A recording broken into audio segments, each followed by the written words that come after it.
एक तरफ जहां बागेश्वर धाम सरकार पंडित धीरेन्द्र शास्त्री बिहार पहुंचकर हनुमंत कथा कर रहे हैं और लोगों से हिंदू राष्ट्र बनाने की, हिंदू राष्ट्र की मांग करने की अपील करते हैं। इसके वहीं दूसरी तरफ जो है वह लालू यादव मजार पर जाकर के चादरपोशी कर रहे हैं। लालू यादव को लगता है कि उनका माय समीकरण जो है वह कमजोर होने लगा है, क्योंकि वो वैसे ही बिहार की राजनीति में काफी सक्रिय हो गए हैं और इसके वजह से लालू यादव पंडित धीरेन्द्र शास्त्री के बिहार पहुंचने से एक दिन पहले ही मजार पर जाकर के चादरपोशी करते हैं और उसके बाद मुस्लिम नेताओं से जो है वो मुलाकात करते हैं और इस बात का संदेश देना चाहते हैं कि माय समीकरण को बचाने के लिए लालू यादव कुछ भी करने के लिए तैयार हैं। लालू यादव पिछले दिनों किडनी ट्रांसप्लांट करवा करके सिंगापुर से पटना लौटे हैं और पटना लौटने के बाद जो है डॉक्टर ने लालू यादव को सख्त हिदायत दी थी इस बात की कि आपको धूल और धूल से बच के रहना है, लेकिन लालू यादव धूप और धूल की परवाह किए बगैर बाहर निकल जाते हैं और बाहर भी अगर निकलना था तो मास्क लगा करके निकलना था, क्योंकि डॉक्टर ने लालू यादव को कहा था कि इस तरीके की जो चीजें हैं इससे इंफेक्शन होने का संभावना ज्यादा बढ़ सकता है, इसलिए आपको परहेज करके रहना पड़ेगा। लेकिन लालू यादव को माय समीकरण की चिंता इस कदर सताने लगी कि लालू यादव अपने स्वास्थ्य संबंधित सब कुछ भूल करके, सब कुछ छोड़ करके मजार पर चादरपोशी करने पहुंच जाते हैं। आज की इस वीडियो में हम इन चीजों को लेकर के विस्तार से चर्चा करेंगे, लेकिन उससे पहले नमस्कार, मेरा नाम घनश्याम सिंह है और आप द बिहार प्रोजेक्ट देख रहे हैं। दरअसल धीरेन्द्र शास्त्री के बिहार पहुंचने से पहले ही तेज प्रताप यादव को जैसे ही पता चला, तेज प्रताप यादव ने इस पर एक बयान दे करके जो है उसको राजनीतिक रंग दे दिया। तेज प्रताप यादव ने कह दिया कि हम पंडित धीरेन्द्र शास्त्री को पटना एयरपोर्ट पर उतरने के साथ ही हम एयरपोर्ट पर ही घेर लेंगे। इसके बाद से जो है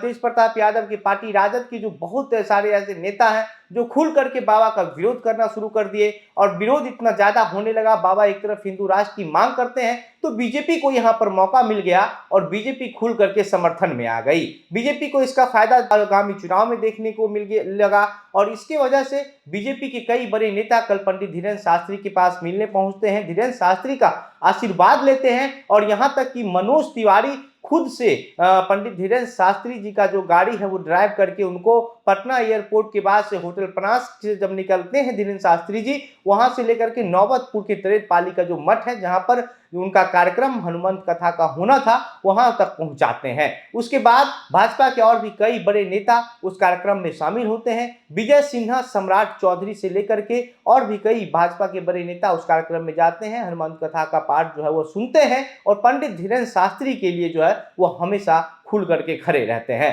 पंडित धीरेन्द्र शास्त्री कहते हैं कि भारत हिंदू राष्ट्र था, हिंदू राष्ट्र है और हिंदू राष्ट्र होकर ही रहेगा, इसलिए भारत को अब हिंदू राष्ट्र घोषित कर दिया जाना चाहिए। और बिहार आने के बाद पंडित धीरेन्द्र शास्त्री कहते हैं कि हमको पता ही नहीं था कि बिहार के लोग इतने पगला हैं। पगला इसका मतलब ये था कि बिहार के लोग पंडित धीरेन्द्र शास्त्री का एक झलक पाने के लिए इस कदर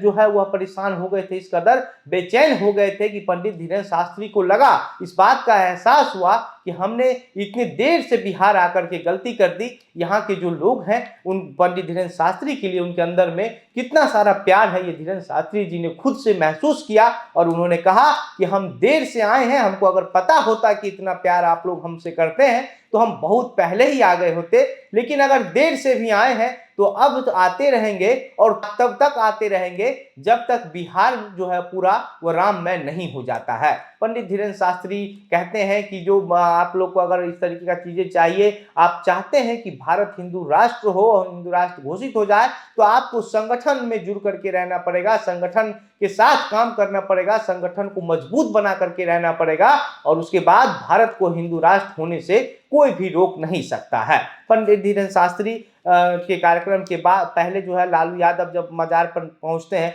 लालू यादव की तबीयत उतनी ज्यादा ठीक भी नहीं चल रही है, लेकिन इसके बावजूद लालू यादव ये संदेश देने की कोशिश करते हैं कि लालू यादव जो है अपनी राजनीति पे अलग तरीके से केंद्रित है। पिछले 9 महीने के बाद जो है वो लालू यादव पटना पहुंचते हैं सिंगापुर से किडनी ट्रांसप्लांट करवाने के बाद और पटना पहुंचने के बाद लालू यादव राजनीति में पूरी तरीके से सक्रिय हो जाते हैं। लालू यादव ने जातीय जनगणना को लेकर के भी भाजपा पर कई तरीके के सवाल उठाए। इसके बाद अब जो ये मामला चल रहा है कि भारत को हिंदू राष्ट्र बनाए घोषित कर दिया जाए, इसको लेकर के लालू यादव अपने माय समीकरण का खास ख्याल रखते हुए शुक्रवार को ही जो है वह पटना हाईकोर्ट के पास जो मजार है शहीद सफदर पीर मुराद शाह रहमतुल्लाह अलैह की मजार पर पहुंच करके वहां पर चादर चढ़ाते हैं, फूल माला चढ़ाते हैं और लालू यादव के साथ साथ जो है लालू यादव के छोटे बेटे तेजस्वी यादव होते हैं और all India United democratic front के राष्ट्रीय अध्यक्ष मौलाना बदरुद्दीन होते हैं, अब्दुल बारी सिद्दीकी होते हैं, कारी शोहैब होते हैं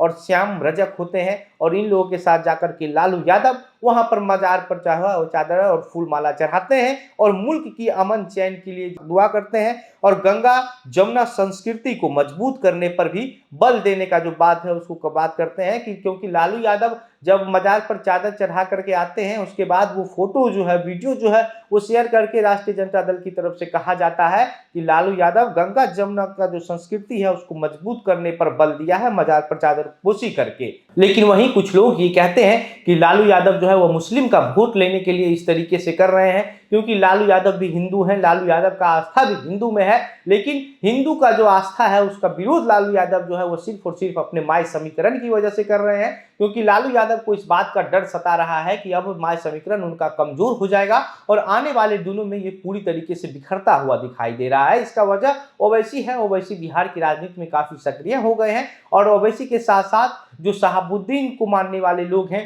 वो लोग भी जो है आजकल राजद से नाराज चल रहे हैं क्योंकि उन लोगों का कहना था कि शहाबुद्दीन का जो पुण्यतिथि है उनका पुण्यतिथि राजद कार्यालय पर मनाया जाए, लेकिन राजद कार्यालय पर नहीं मनाए जाने के बाद मोहम्मद शहाबुद्दीन को मानने वाले जो लोग हैं, जो उनके समर्थक हैं, वो लोग जो है अभी राजद से कहीं ना कहीं अंदरूनी तौर पर नाराज चल रहे हैं और ये बात तेजस्वी यादव को भी पता है, ये बात लालू यादव को भी पता है और इस वजह से लालू यादव पंडित धीरेन्द्र शास्त्री के पटना पहुंचने से पहले ही जाकर के शुक्रवार को ही मजार पर जाकर के चादर पोशी कर देते हैं और इस बात का संदेश देते हैं कि लालू यादव अपनी राजनीतिक अपनी समीकरण के लिए आज भी खुल करके और डट करके खड़े हैं। लालू यादव की स्वास्थ्य साथ नहीं भी दे रही है, इसके बावजूद भी डॉक्टर के सख्त हिदायत के बाद भी लालू यादव सब भूल करके सब छोड़ करके मजार पर चादर चढ़ाने पहुंच जाते हैं। वहीं दूसरी तरफ जो राजद के मानने वाले लोग हैं, जो नेता हैं, जो कार्यकर्ता हैं, उन लोगों का कहना है कि पंडित धीरेन्द्र शास्त्री जो है वो पाखंडी हैं, ये बाबा नहीं है, बाबा का जो हश्र है वो क्या हुआ होगा।